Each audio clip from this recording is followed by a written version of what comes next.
नमस्कार साथियों, मैं अंकित आप सभी का स्वागत करता हूं। और जैसा कि आप सभी जानते हैं कि अभी एक तैयारी का जो माहौल है वो बना हुआ है और सभी बच्चे ज़्यादातर जो हैं अभी बोर्ड के एग्जाम जो हैं वो भी चल रहे हैं आपके, है ना। अभी आपका हिस्ट्री का जो है और पॉलिटिकल साइंस का एग्जाम रहता है ना, 12th का। और साथ में जो सीयूईटी के लिए बच्चे तैयारी कर रहे हैं वो भी काफ़ी ज़्यादा एक तरीके से लगे हुए हैं। तो यहाँ पर हम जो हैं एक ऐसे, अब हमारे ऐसे सेशन स्टार्ट होने वाले हैं, हम हिस्ट्री के जो हैं अभी हिस्ट्री को टारगेट कर रहे हैं हम शुरुआत में, कि हम 100 इंपॉर्टेंट क्वेश्चंस के साथ चलेंगे। यहाँ आपको ये बात ध्यान रखनी है, देखो इस समय ये स्थिति रहेगी आपकी कि आप एक तीर से दो निशाने लगा पाओगे, है ना। वो कैसे कि अभी आपका देखो क्या कहते हैं, आपका हिस्ट्री का एग्जाम है और आपको वो भी देना और उसके बाद सीयूईटी का भी देना है ना। तो हम जो हैं वो अभी आपके एमसीक्यू के हिसाब से जो है वो प्रिपरेशन स्टार्ट करेंगे, जिसमें मैं जो उसके जो चारों तरफ का जो चीजें रहेंगी या बातें रहेंगी उस क्वेश्चन के, वो सारी बातें आपको बताई जाएंगी। तो ये क्या है, आपके लिए बहुत ज्यादा बेनिफिशियल जो है वो सेशन रहने वाले हैं, है ना। तो आपको जो है वो इनको समझना है और ये हमारी एक तरीके से गारंटी रहेगी कि आपको चीजें बड़ी आसानी से समझ में भी आएंगी। और ये सेशन बहुत ज्यादा इंपॉर्टेंट जो है वो आप सभी के रहने वाले हैं। तो चलिए शुरू करते हैं, स्टार्टिंग से करेंगे और चीजों को जो है वो समझने पर ज्यादा जोर देना है। तो सबसे पहले हमारा जो पहला क्वेश्चन है उसको देखते हैं। देखिए जो आपका फर्स्ट क्वेश्चन है, प्रोटो शिवा की बात होने लग रही है, यानी कि आद्य शिव, जिसको हिंदी में आद्य शिव के नाम से जाना जाता है। आप जानते हो जो क्लास 12th की हिस्ट्री है वो 3 पार्ट्स के अंदर डिवाइड है। जो आपकी फर्स्ट बुक है उसके अंदर पहला ही चैप्टर है आपका कौन सा, ईंट मनके और अस्थियां। ईंट मनके और अस्थियां, जिसमें आप नीचे देखोगे तो उसमें लिखा हुआ हड़प्पा सभ्यता, यानी कि जो इंडस वैली सिविलाइजेशन थी या सिंधु घाटी सभ्यता जो थी उससे रिलेटेड ये आपका क्वेश्चन है। आप जानते हो आद्य शिव की जो मूर्ति है वो वहीं से प्राप्त हुई थी, और आद्य शिव जो कि एक मोहर थी, मतलब एक मोहर टाइप थी, वो मोहर किसकी थी, पशुपतिनाथ की थी। अच्छा ये पशुपतिनाथ की थी, इसका भी हमने अंदाजा ही लगाया था, क्योंकि हमने जब उस मोहर को देखा तो उसके चारों तरफ क्या थे, पशुओं का चित्रण मिलता है ना। एक तरफ बाघ देखा, एक तरफ एक सिंग वाला गेंडा था, तो इस तरीके से हमने अंदाजा लगाया कि भाई ये पशुपतिनाथ की जो है वो आपकी क्या है, मोहर है। तो उस मोहर से संबंधित ये आपका क्वेश्चन है, ये आपको ध्यान रखनी है। उसको हमने आद्य शिव कह दिया था, कई बार जो है वो आपको उसका चित्र देकर और फिर आपसे क्वेश्चन पूछ लिया जाता है। तो यहाँ पर जो ये स्टेटमेंट वाइज क्वेश्चन है, देखो यहाँ पर आपको स्टेटमेंट के हिसाब से चलना है और स्टेटमेंट को समझना है। तो देखिए सबसे पहली स्टेटमेंट देखते हैं। तो पहली क्या है, जो प्राचीन धार्मिक ग्रंथों में एक देवता रुद्र का उल्लेख मिलता है, ये वास्तविक बात है। आप जानते हो जो आपके वेद हैं, वेदों के अंदर भगवान रुद्र का जो है वो उल्लेख है, जो कि भगवान शिव का स्वरूप है ना। तो रुद्र का उल्लेख मिलता है, ये बात आपकी ठीक है। बाद में रुद्र शब्द का प्रयोग शिव के लिए किया जाने लगा, ये भी बिल्कुल सही है। आप जानते हो रुद्र का जो शब्द है वो प्राचीन नाम है और उसका ही भगवान शिव के लिए उसी शब्द का जो है वो प्रयोग करा जाता है। आगे आपका क्या है, ऋग्वेद में रुद्र का उल्लेख पशुपति के रूप में नहीं किया गया है। यहां आपको ध्यान रखना है, पशुपति के रूप में उल्लेख नहीं किया गया है उनका, बल्कि एक मतलब क्या कहते हैं, देवता के रूप में उल्लेख करा गया है वहां पर, ये आपको ध्यान रखना है ना। और नेक्स्ट था आपका, पशुपति का चित्रण ऋग्वेद में रुद्र के उल्लेख से मेल नहीं खाता है, ये बात गलत है, बल्कि मेल ही खाता है। इसीलिए तो हम अंदाजा लगा पाए कि भाई वो जो है एक तरीके से क्या है, भगवान है या शिव जी से क्या कहते हैं वो जुड़ी हुई बातें हैं। तो यहाँ पर ये आपका चौथा जो पॉइंट है ये यहाँ पर आपका गलत हो जाएगा। यानी कि ऋग्वेद में जो उल्लेख मिलता है, ये जो आपकी मोहर थी ये भी उससे मेल खाती थी, जबकि इसमें इसको इनकरेक्ट लिखा गया है। तो यहाँ पर जो आपके पहले 3 हैं आपके पॉइंट, यानी कि बी जो आपका ऑप्शन है वो यहाँ पर आपका सही हो जाएगा। चलिए आगे देखें, नेक्स्ट क्वेश्चन है हमारा, नील मैथक इसने ब्राह्मी और खरोष्टी लिपियों का जो है वो अध्ययन करा था। अब यहाँ आपको एक बात समझनी है, देखो अगर मैं शुरुआती दौर की बात, जो आपका सेकंड चैप्टर है आपका हिस्ट्री के अंदर, आप जानते हो जिसके अंदर अशोक के स्तंभों का उल्लेख करा गया है। जो अशोक था, जो मौर्य साम्राज्य का एक महान शासक हुआ है अशोक, उसके द्वारा जो आपके क्या कहते हैं, जो आपके अभिलेख लिखवाए गए थे, उसने वो ब्राह्मी और खरोष्टी के अंदर उनकी रचना जो है वो करवाई थी। तो ब्राह्मी और खरोष्टी का जो अध्ययन है, यानी कि उसका जो मतलब है, हम देखो प्राचीन भाषाएं जो हम उनको नहीं पढ़ पाते, जैसे आप जानते हो जो हड़प्पा सभ्यता की भाषा थी, आज तक हम उसको नहीं पढ़ पाए, लेकिन ये जो लिपियां थी इनका अध्ययन जो है वो करा, किसने करा, जेम्स प्रिंसेप ने करा। आप जानते हैं जब आपका ये जो चैप्टर स्टार्ट होता है तो आप उस चैप्टर की शुरुआत ही कैसे होती है, आपकी पहली हेडिंग आती है प्रिंसेप और पियदस्सी, है ना। यहां से आपका जो है वो चैप्टर स्टार्ट होता है, इस हेडिंग से स्टार्ट होता है। और आप जानते हैं यहाँ पर प्रिंसेप यानी किसकी बात हो रही है, जेम्स प्रिंसेप की बात हो रही है। जेम्स प्रिंसेप के द्वारा क्या करा गया था, ब्राह्मी और खरोष्टी का अर्थ निकाला गया, और ये बात है लगभग आपकी कब, 1838 के करीब की, है ना। यानी कि इसको 1840 का डिकेड कह देते हैं, 30 का। तो उस समय जो है वो इनके द्वारा ब्राह्मी और खरोष्टी का जो है वो अर्थ निकाला गया था, ठीक है। और यहाँ पर पियदस्सी, पिय यहाँ पर देखो प्रिय यानी कि दिखने में जो सुंदर है ना। तो दिखने, ये उपाधि थी, ये टाइटल था किसका था, अशोक का। तो ज्यादातर स्तंभों के ऊपर से जो है वो हमें ऐसे टाइटल जो है वो देखने को मिले हैं, किसके लिए, अशोक के लिए। एक तो पियदस्सी था और एक और टाइटल था इसका, जिसका क्या नाम था, देवनाम प्रिय, यानी कि देवों का प्रिय। तो ये टाइटल भी आपका किसका है, आपका अशोक का ही है, ये बात आपको ध्यान रखनी है। देखिए जब इनका अध्ययन करा गया था उसके बाद हमें ये पता चला कि भाई ये जो टाइटल है ये इसके लिए प्रयोग करे गए थे। चलिए नेक्स्ट चलते हैं। अर्थशास्त्र जो है वो किस राजवंश का आंतरिक साहित्यिक स्रोत है ना। यहाँ पे आप इसे समझेंगे थोड़ा सा। देखिए आपको अभी मैं मौर्य साम्राज्य की जो है वो बात करने लग रहा था। आप जानते हैं मौर्य साम्राज्य की जो स्थापना है वो किसके द्वारा करी गई, चंद्रगुप्त मौर्य के द्वारा करी गई। यहाँ थोड़ा सा आपको अंतर याद रखना है। जो चंद्रगुप्त मौर्य है, एक आपको चंद्रगुप्त क्या दिखेंगे, द्वितीय भी देखने को मिलेंगे जो कि गुप्ता डायनेस्टी के हैं। यहाँ आपको ये थोड़ा सा इनके अंदर जो है वो अंतर याद रखना है। चंद्रगुप्त मौर्य जो थे इनके द्वारा मौर्य साम्राज्य की स्थापना करी गई थी। इन्होंने मौर्य साम्राज्य की स्थापना करी कहां पर, आपके मगध के अंदर, जो कि एक क्या था, बहुत बड़ा महाजनपद था, ताकतवर महाजनपद था, है ना। उसके कारण अलग अलग है हालांकि। तो इस चंद्रगुप्त मौर्य के टाइम पर ही जो है, हालांकि इनसे पहले जो है शासक थे नंद वंश के, जिनका नाम क्या था, घनानंद।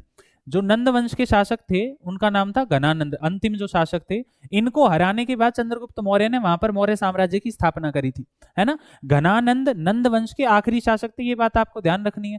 और घनानंद के टाइम पर ही भारत के अंदर क्या होता है, सिकंदर का आक्रमण होता है। जो सिकंदर है आपका वो हमला कर देता है किसके ऊपर, भारत के ऊपर। पर आप जानते ही हो, है ना, वो भारत के अंदर यानी कि सिंधु रिवर जो आपकी इंडस रिवर है उसके जो है वो इस तरफ नहीं आया था, है ना। तो वो वहां से चला गया था। लेकिन इसी का एक आपका क्या था, सेनापति था, जिसका नाम था सेल्यूकस निकेटर।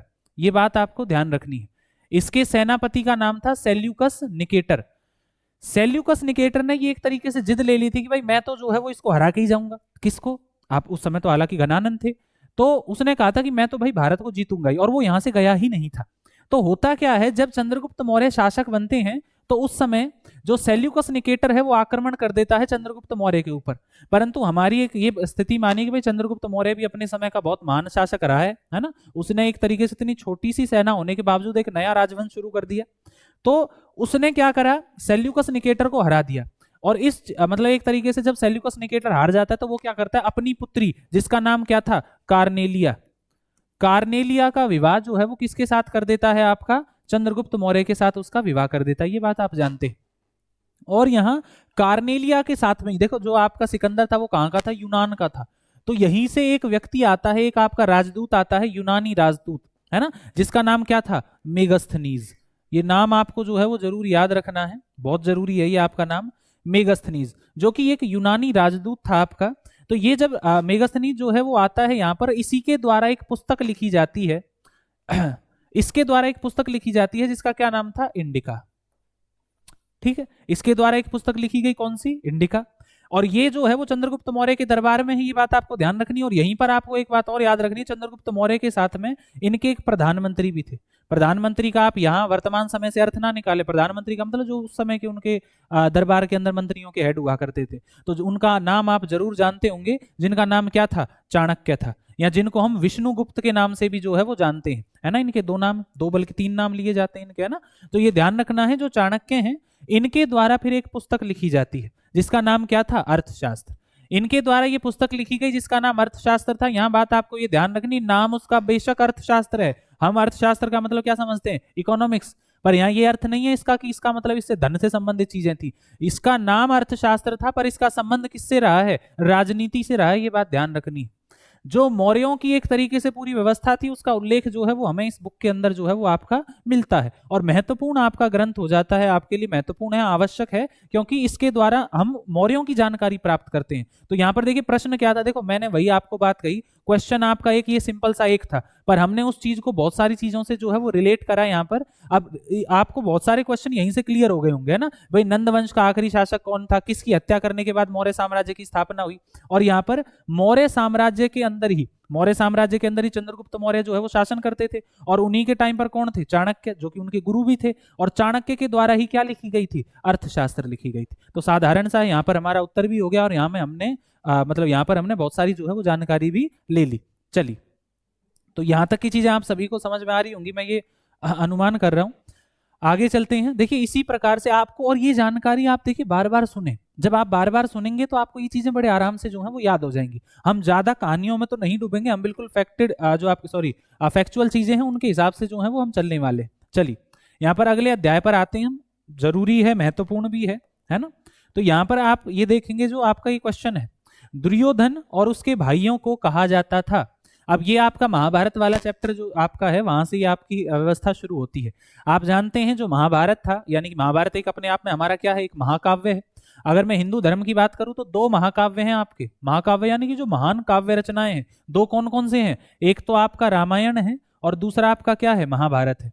यहां आपको एक बात ध्यान रखनी है, रामायण का मैंने यहां उल्लेख करा है, ना कि रामचरितमानस का, दोनों में अंतर हो जाता है। रामायण महर्षि वाल्मीकि के द्वारा लिखी गई है, जो कि संस्कृत में लिखी गई थी, और वहीं पर जो रामचरितमानस है वो अवधी में लिखी गई थी। और यहाँ पर एक है हमारी क्या, महाभारत। और इसी महाभारत के अंदर जो है आपको वर्णन मिलता है किसका, एक छोटे से युद्ध, छोटा तो युद्ध नहीं कहेंगे हम, नाम ही महाभारत होगी तो बड़ा ही युद्ध था एक, जो दो भाइयों में था, है ना, हम कह दें चचेरे भाइयों के अंदर ये युद्ध हुआ, जिसमें कौन थे आपके, पांडव थे, और दूसरे कौन थे आपके, कौरव थे।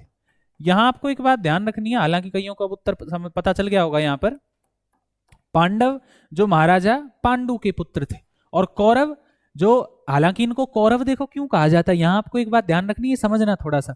अगर हम देखा जाए इनको कौरव क्यों कहते हैं, क्योंकि ये कुरु वंश से थे, है ना। आप जानते हो कुरु एक महाजनपद था, है ना। जब आप महाजनपदों का अध्ययन करते हो तो आप जानते हो 16 महाजनपदों का उल्लेख मिलता है। उन 16 में से एक महाजनपद कौन सा था, कुरु। तो कुरु महाजनपद के होने के कारण इनको क्या कह दिया जाता है, कौरव कह दिया जाता है।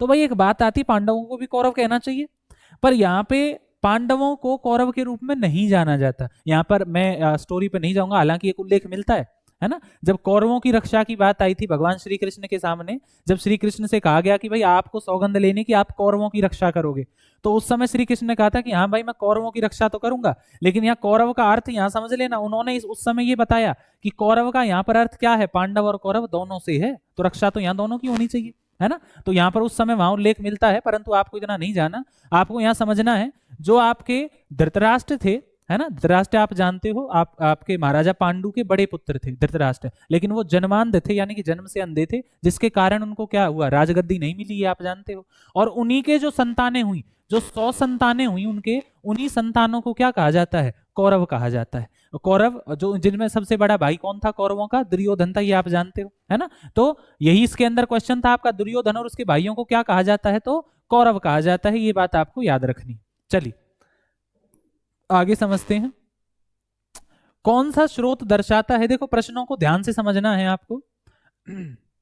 यहां कुछ चीजों को समझिएगा, जितने भी आपके नियम कानून है, देखो कौन सा स्रोत दर्शाता है कि माता पिता की मृत्यु के बाद पैतृक संपत्ति, पैतृक का मतलब यहां पर क्या है, जो पिता की संपत्ति होती है, यानी कि पिता या दादा की जो संपत्ति है, उस संपत्ति को बेटों के बीच जो है वो समान रूप से क्या करा जाएगा, विभाजित करा जाएगा या बांटा जाएगा।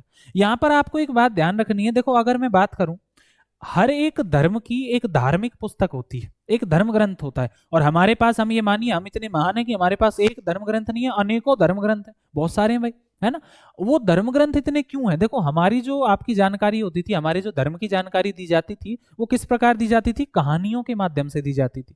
हम किसी को डायरेक्ट कोई फैक्ट नहीं बताते थे कि भाई ऐसा है तो ऐसी कुछ घटना घट जाएगी, नहीं, हम उसको स्टोरी टेलिंग में बताते, यानी कहानी सुनाएंगे और उसके बाद हम उसको बताते थे। यही कारण है, आप जानते हैं कि जितने भी धर्म देख लो, कोई धर्म देख लो, दुनिया में बहुत सारे धर्म है, उन सभी धर्मों में सबसे ज्यादा जो साहित्य सृजन है, यानी कि जो सबसे ज्यादा एक तरीके से साहित्य लिखा गया, वो किस धर्म का है, आपके हिंदू धर्म का है ना। तो यहां आपको वो ध्यान रखना है। तो और धर्मों की भी अलग अलग पुस्तकें हैं जो उनको क्या करती हैं, मार्गदर्शन करती हैं उनका। जैसे अगर मैं बात करूं मुस्लिम धर्म की, तो कुरान शरीफ है ना, और इसके अलावा जो आपकी हदीस है, वो उनको एक तरीके से क्या बताती है कि भाई आपको किस प्रकार से अपना जीवन व्यतीत करना चाहिए, या फिर आपके क्या कुछ नियम जो कानून जो है वो आपके हैं। यहां पर ऐसी ही हमारी भी एक पुस्तक है जिसका क्या नाम है, मनुस्मृति। यह आपको ध्यान रखनी है, महाराजा मनु के द्वारा रचित। इसीलिए देखो महाराजा मनु कौन है, अब यहां पर भी मैं थोड़ी सी अगर आपको जानकारी दूं, तो जो हमारा साहित्य है, यानी कि जो हिंदू धर्म है, अगर मैं हिंदू धर्म की बात करूं या सनातन धर्म की बात करूं, तो वो क्या कहता है कि दुनिया का जो सबसे पहला एक तरीके से जो इंसान था वो कौन था, महाराजा मनु थे। महाराजा मनु कौन थे, भगवान ब्रह्मा के जो है वो पुत्र थे महाराजा मनु, है ना। ऐसा कहा जाता है कि भगवान ब्रह्मा के द्वारा अपने शरीर के 2 भाग कर दिए गए थे, जिसमें से एक जो है आपके महाराजा मनु बने और दूसरे रानी शतरूपा का जो है उससे जन्म हुआ था, है ना। तो उन्हीं के द्वारा फिर सृष्टि का सृजन हुआ।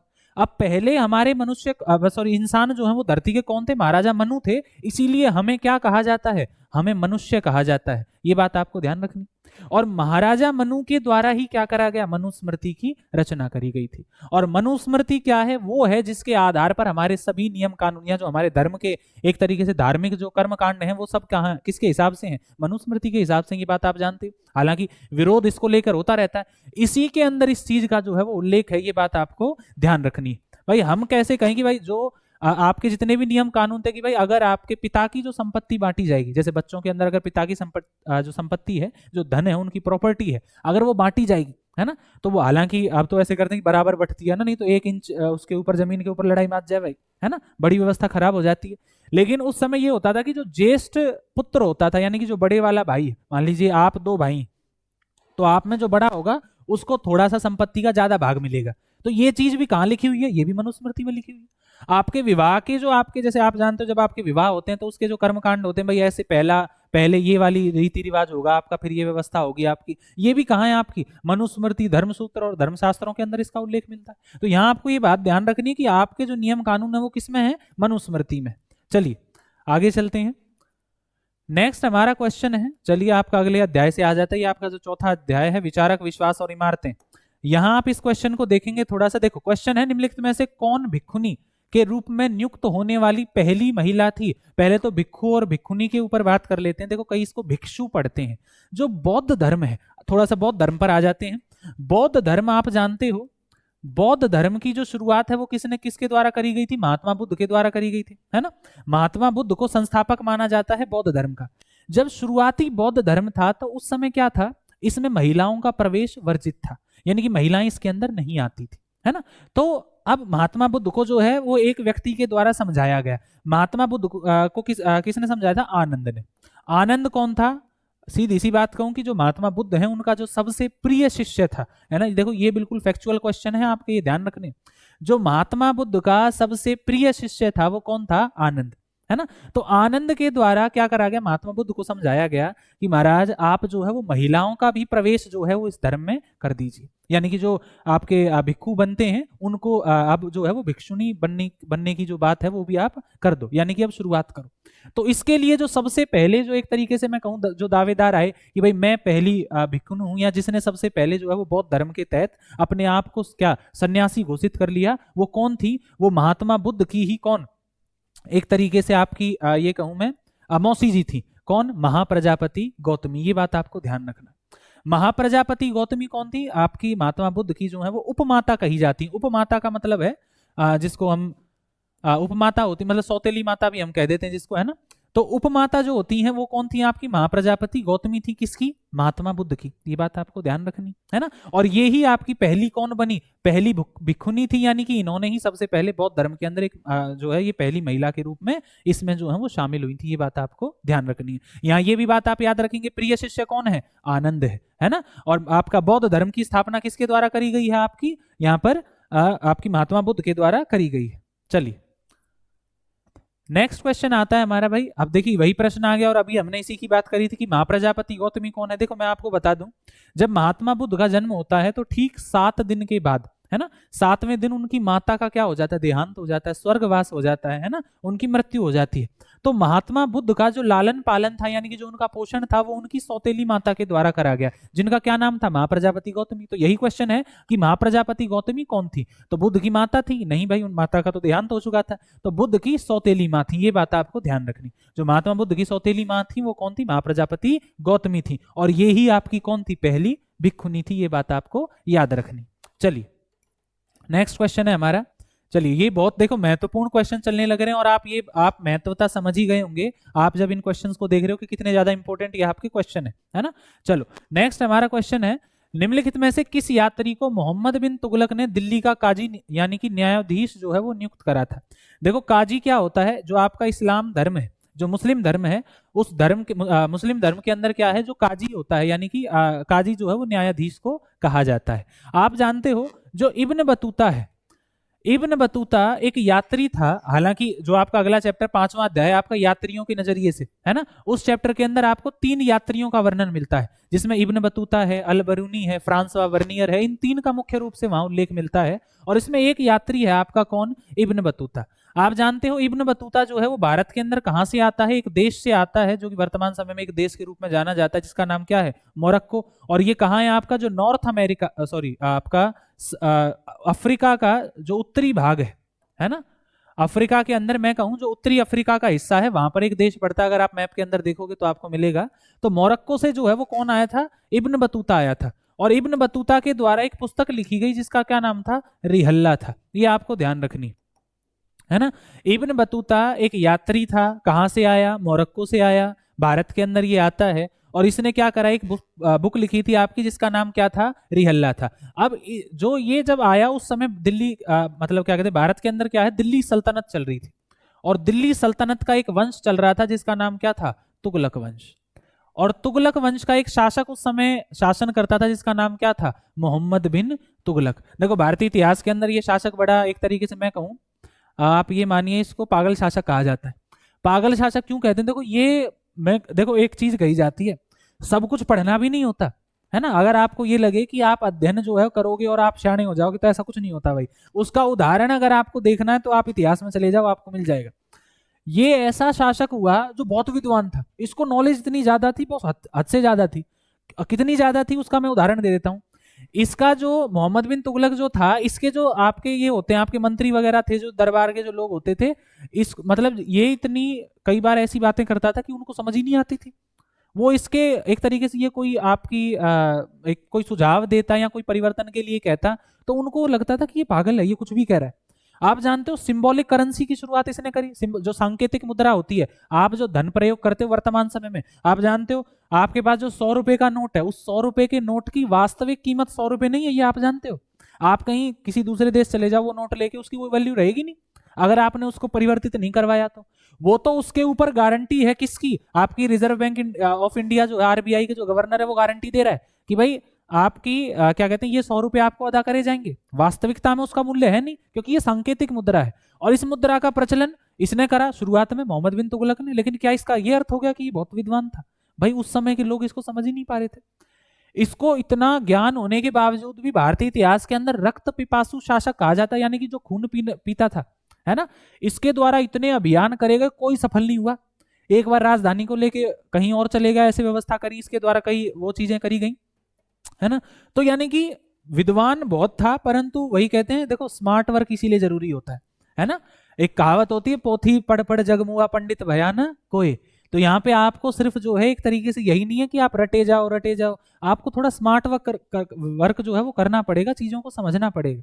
तो यही है। आप जानते हो अकबर जो है वो अनपढ़ था, लेकिन आप जानते हो आज भी भारतीय इतिहास के अंदर उसको महानतम शासक माना जाता है। भाई अनपढ़ तो था ना, कोशिश तो उसने बहुत करी। तो वही वाली बात है, कोशिशों पर ही आपको ध्यान रखना है ना। तो यहाँ मोहम्मद बिन तुगलक के टाइम पर ही कौन आया था आपका, इब्न बतूता, यही आपका प्रश्न है ना। तो इब्न बतूता को ही इसने क्या कर दिया था, काजी नियुक्त कर दिया था, क्योंकि इब्न बतूता को एक तरीके से जो आपके इस्लामिक रिचुअल्स होते हैं, जो इनके रीति रिवाज नॉर्म्स जो होते हैं, उन सब की जानकारी इसको थी। और इसी ज्ञान के आधार पर मोहम्मद बिन तुगलक ने जो है वो इब्न बतूता को क्या कर दिया था, काजी नियुक्त करा था। ये बात ध्यान रखना। और इसको जो है वो चीन भी भेजता है अपना राजदूत बनाकर। मोहम्मद बिन तुगलक जो है वो अपना इसको एम्बेसडर बनाता है, राजदूत बनाता है, और उस समय चीन में भी भेजता है। ये बात भी आप याद रखें। तो ये आपका हो गया यहाँ पर क्वेश्चन। तो इसका आंसर क्या हो जाएगा, इब्न बतूता हो जाएगा। चलिए भाई आगे चलते हैं। नेक्स्ट क्वेश्चन है हमारा, देखो, किसने कहा उपमहाद्वीप रोमांचक अवसरों से भरा है?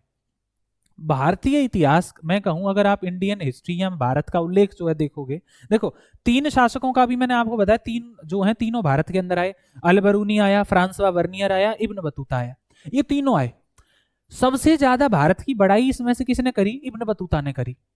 इब्न बतूता जब भारत के अंदर, आप सीधी सी बात देखो, ये बड़ाई का मतलब उसकी विशेषताएं बताइए, तो ये भी तो विशेषता ही हो गई। उसने कहा कि भाई ये अपॉर्चुनिटीज से भरा हुआ है, अवसरों से भरा हुआ है। हालांकि इसको समस्या बड़ी हुई, इसको एक बार डाकुओं ने पकड़ लिया, किसको, इब्न बतूता ने, है ना। तो पर फिर भी इसने जो अच्छी चीजें थी उनका उल्लेख करा। बाकी ये जो 2 आए थे, इनका तो बस यही काम था कि कैसे भारतीय इतिहास को खराब दिखाना है या भारतीय समाज को खराब दिखाना है ना। तो यहाँ जो इब्न बतूता था, इसी के द्वारा ये स्टेटमेंट कहा गया कि भाई जो आपका उपमहाद्वीप है वो रोमांचक अवसरों से भरा हुआ है। ये बात आप याद रखेंगे। और आज का हमारा जो लास्ट क्वेश्चन है उसको हम देखेंगे। देखिए देखो, ये जितने भी क्वेश्चन है आपको वो क्वेश्चन भी ध्यान रखने, और साथ में जो इन्फॉर्मेशन आपको दी जा रही है वो चीजें भी आपको याद रखनी। लास्ट क्वेश्चन देखते हैं हमारा, निम्नलिखित में से कौन सा इस्लाम का स्तंभ नहीं है? देखो ये पहली बात, कृपया करके प्रश्नों को पूरा पढ़ें। हमारी जल्दबाजी इतनी हो जाती है, हमें लगता है कि हमें तो बहुत आता है, अब आपने इसमें से नहीं पढ़ा तो फिर गड़बड़ हो जाएगी, है ना। तो आपको शब्दों को या मैं कहूँ प्रश्नों को मतलब अच्छे तरीके से पढ़ना है। यहाँ पर आप ये भी बात ध्यान रखेंगे। तो इस्लाम का स्तंभ कौन सा नहीं, सबसे पहले इस्लाम धर्म के ऊपर आ जाते हैं। इस्लाम को थोड़ा सा समझेंगे। देखो जो इस्लाम धर्म है उसकी स्थापना किसने करी, मोहम्मद हजरत पैगंबर के द्वारा करी गई, है ना, जिनको मोहम्मद सल्लल्लाहु अलैहि वसल्लम भी कहते हैं, है ना। उन्होंने जो है वो इस्लाम धर्म की स्थापना आपकी करी थी, राइट। तो उनके द्वारा 5 स्तंभ का मतलब 5 आधार दिए गए कि भाई जिनको अगर कोई व्यक्ति फॉलो करता है तो वो मुस्लिम है ना। क्योंकि देखो इनके अंदर आप जाते हो, जो बुत पूजा होती है यानी कि जो स्टैचू वर्शिप है वो क्या होती है, नहीं होती, इस्लाम धर्म में नहीं होती, ये बात आप जानते हो, कोई मूर्ति पूजा नहीं होती। तो इसीलिए इन्होंने कहा कि भाई हम अपने ईश्वर की इबादत कैसे करेंगे या अल्लाह को कैसे पूजेंगे। तो इन्होंने कहा कि 5 आपके ऐसे पिलर होंगे, 5 ऐसे स्तंभ होंगे जिसके द्वारा आप अपने अल्लाह की इबादत कर सकते हो। तो उन 5 में अब देखो, एक आपको जीवन में एक बार जरूर हज की यात्रा करनी पड़ेगी। हज यानी कि जो मक्का मदीना है आप जानते ही, है ना। तो ये तो 5 स्तंभ में से एक है। रमजान के समय पर आपको क्या रखने पड़ेंगे, रोजे रखने पड़ेंगे। रोजे क्या होते हैं, आपके व्रत को कहते हैं। तो ये भी बात सही है, आपकी 5 व्रतों में से ये भी आती है। प्रतिदिन 5 बार नमाज अदा करनी पड़ेगी। यहाँ पर प्रार्थना लिखा हुआ है, यहाँ हम इसको नमाज भी मान सकते हैं, ये बात भी बिल्कुल सही है। तो भाई तीनों ही 5 स्तंभों में से एक थी, और इसमें अगला क्या है, इनमें से कोई नहीं। तो आप देखिए इसमें से ये पूछा था कौन सा स्तंभ नहीं है, तो स्तंभ तो सारे हैं। तो हमारा चौथा आपका क्वेश्चन जो है वो यहाँ क्या हो जाएगा, सॉरी ऑप्शन जो है वो सही हो जाएगा। तो यहाँ पे देखिए ये कुछ आपके क्या थे, हिस्ट्री के आपके क्वेश्चन थे। और देखिए जितनी भी आपका जितना भी कंटेंट है या जितनी भी जो इन्फॉर्मेशन है वो आपकी कंप्लीटली बेस्ड है किसके ऊपर, एनसीईआरटी के ऊपर। देखिए जब आपको आवश्यकता पड़े या जब आप चाहें तो आप जो है ये पूछ सकते हैं कि ये एनसीईआरटी के अंदर कहां पर जो है इसका उल्लेख करा गया, ये मैं आपको बताऊंगा, है ना। इन सब का वर्णन आपको एनसीईआरटी के अंदर करा गया, और उसी आधार पर जो है वो हम आपको तैयारी करवाने लग रहे हैं। क्योंकि देखो बच्चों के पास अभी फिलहाल इतना समय नहीं है कि वो एनसीईआरटी को इतना डीपली जो है वो पढ़ें या उसको समझे, है ना। तो हम उनको जो है वो आसानी से इन चीजों को क्या है आपको प्रोवाइड करवा रहे हैं, क्योंकि हमने अपने समय पर थोड़ी बहुत मेहनत करी थी। तो भाई उस मेहनत का आपको लाभ पहुंचे, तो उसका प्रयास जो है वो हमारे द्वारा करा जा रहा है। तो आज जो है वो लगभग हमने आपके ये 10 ही क्वेश्चन करे हैं अभी तो, और बहुत मैं कहूँ मोस्ट इंपोर्टेंट क्वेश्चन, सिर्फ 10 क्वेश्चन नहीं है ये, आप ये मानिए कि बहुत आपकी जो इन्फॉर्मेशन है वो आपको यहाँ प्रोवाइड करवाई गई है ना। तो क्या कहते हैं, अभी आज के लिए इतना ही, आज के लिए धन्यवाद। तो नेक्स्ट सेशन में मिलेंगे, तब तक के लिए आपका शुभकामनाएं।